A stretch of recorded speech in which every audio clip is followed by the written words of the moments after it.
जय श्रीमन नारायण, जय राम जी की। हम पुनः वीडियो के लिए उपस्थित हुए हैं। जैसा कि प्रश्न किए, किसी का आज सवेरे फ़ोन आया कि आप श्राद्ध की तिथियों का निर्णय कीजिए। शायद वह फ़ोन छतरपुर से किन्हीं देवता का था, ब्राह्मण देवता का। उन्होंने कहा कि इस बार तिथियों में कब से श्राद्धारंभ करें, तो कौन सी तिथि का श्राद्ध किस दिन होगा, इस विषय पर आप एक वीडियो बनाइए। तो उसी के लिए आज हम उपस्थित हुए हैं।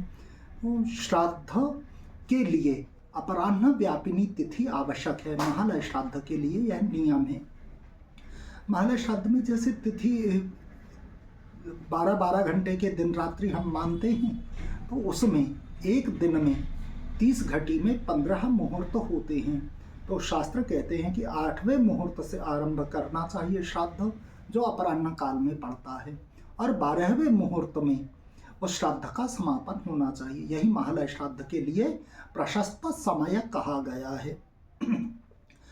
ऐसे अपराह्न काल के विषय में अन्य चर्चाएं करें तो आया है कि दिन मान के 5 भाग कर लिए जाएं, और उन 5 भाग में से जो चौथा भाग है 5वें के पूर्व, पहला भाग सूर्योदय के समय, 5वां भाग सूर्यास्त के समय, तो ऐसे दूसरा, पहला, दूसरा, तीसरा 3 भाग निकल जाएं और चौथा भाग आरंभ हो, वह अपराह्न काल है। उसमें हमें श्राद्ध आरंभ करना चाहिए। और 5वां जो मुहूर्त, 5वां जो समय है, 5वां भाग, वह आरंभ हो उससे पूर्व यह महालय की क्रिया पूर्ण हो जानी चाहिए। तो अब श्राद्ध किस दिन से आरंभ करें, इस पर निर्णय किया है। तो 17 तारीख को चतुर्दशी दोपहर 12 बजे से पहले 11:47 पर ही मंगलवार को पूर्ण हो रही है। और अगले दिन जो 18 तारीख को है, 18 सितंबर को जो पूर्णिमा है, वह सुबह 8:10 पे ही पूर्ण हो जाएगी। इसका अर्थ पूर्णिमा तिथि का श्राद्ध कब करें, तो शास्त्रीय निर्णय है 17 तारीख को अपराह्न काल में यह श्राद्ध करना चाहिए। अनुमानतः 1:15-1:30 बजे के बाद में आरंभ करें और 4 बजे तक इस श्राद्ध को पूर्ण कर लिया जाए। तो पूर्णिमा का श्राद्ध होगा 17 सितंबर को, प्रतिपदा का श्राद्ध होगा 18 सितंबर को। यद्यपि उस दिन प्रातः काल पूर्णिमा है, तो भी अपराह्न काल में प्रतिपदा तिथि होने के कारण 18 सितंबर को प्रतिपदा का श्राद्ध, एकम का श्राद्ध प्रशस्त है। इसके पश्चात सीधे सीधे निर्णय करते चलते हैं। 19 सितंबर को द्वितीया का श्राद्ध है, 20 सितंबर को तृतीया का श्राद्ध है, 21 सितंबर को चतुर्थी का श्राद्ध है, और यही संकष्टी चतुर्थी भी कहलाती है। ऐसे ही क्रम से 21, 22, 23, 24 तक ये श्राद्ध हैं लगातार। परंतु यहाँ पर एक 23 सितंबर को षष्ठी का श्राद्ध भी है। 23 सितंबर को षष्ठी तिथि दोपहर में 1:54 तक रहने वाली है।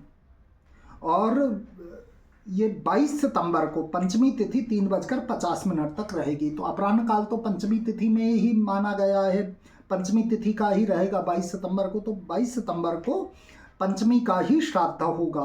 परंतु 23 सितंबर को षष्ठी का श्राद्ध होगा 1:54 तक। चूंकि षष्ठी है तो इसमें अपराह्न व्यापनी हो गई है। और इसी में सप्तमी तिथि का श्राद्ध भी होगा, क्योंकि 1:54 के बाद 1:15 से जो अपराह्न काल लगेगा वह सप्तमी तिथि, अपराह्न काल के पूर्ण होने तक और रात्रि काल तक सप्तमी तिथि रहेगी। तो 23 तारीख को षष्ठी और सप्तमी दोनों के श्राद्ध मान्य होंगे। 24 सितंबर को सप्तमी मंगलवार 12:40 तक है, इसलिए इस दिन अष्टमी का श्राद्ध होगा। सप्तमी का श्राद्ध एक दिन पूर्व ही हो जाएगा। 25 को नवमी का श्राद्ध होगा, इसे मातृनवमी, माताओं का श्राद्ध करते हैं। तो 25 सितंबर को नवमी का श्राद्ध होगा। 26 को दशमी का श्राद्ध होगा। अब यहाँ पर 27 सितंबर को 1:21 तक दशमी तिथि है, और उसके पश्चात एकादशी लग गई है, जो अपराह्न काल के बाद रात्रि काल तक रही है। तो 27 सितंबर को ही एकादशी का श्राद्ध होगा। 28 सितंबर को 2:52 तक एकादशी तिथि है, और उसके पश्चात अर्थात अपराह्न काल आरंभ हो जाएगा और उसके बाद द्वादशी तिथि लगेगी तो इस दिन श्राद्ध इस दिन नहीं होगा। क्यों नहीं होगा? उसके पीछे कारण है कि अगले दिन 29 सितंबर को अपराह्न व्यापिनी द्वादशी है, तो 29 सितंबर को द्वादशी का श्राद्ध प्रशस्त किया है।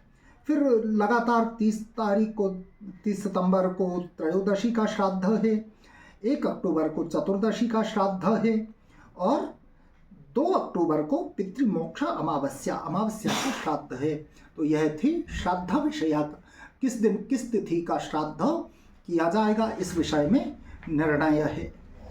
चलिए, और यह श्राद्ध अनिवार्य रूप से करना चाहिए, इसके विषय में एक श्लोक आया है। पुत्रानायुस्तथा रोग्यम ऐश्वर्यम मतुलम तथा प्राप्नोति पंचमे तत्वा श्राद्धम कामान सुपुष्कलान। जिसको भी संतान की कामना है, आयु की कामना है, आरोग्यता की कामना है, अतुल ऐश्वर्य, सब प्रकार का सुख साधन संपन्नता की जिसको कामना है, और जिसकी कोई विशिष्ट इच्छा है, जैसे भगवत प्राप्ति की इच्छा, किसी कार्य की सिद्धि की इच्छा, किसी बड़ी चीज की इच्छा है, तो उन सब 5 इच्छाओं को पूर्णता प्रदान करने वाले, देने वाले यह पितृपक्ष के महालय श्राद्ध कहे गए हैं। इन्हें करना चाहिए। इन्हें ये जो 5वां पक्ष है, श्रावण के 2 पक्ष, भादों के 2 पक्ष और उसके बाद आश्विन का जो प्रथम पक्ष है, यह 5वां पक्ष कहलाता है।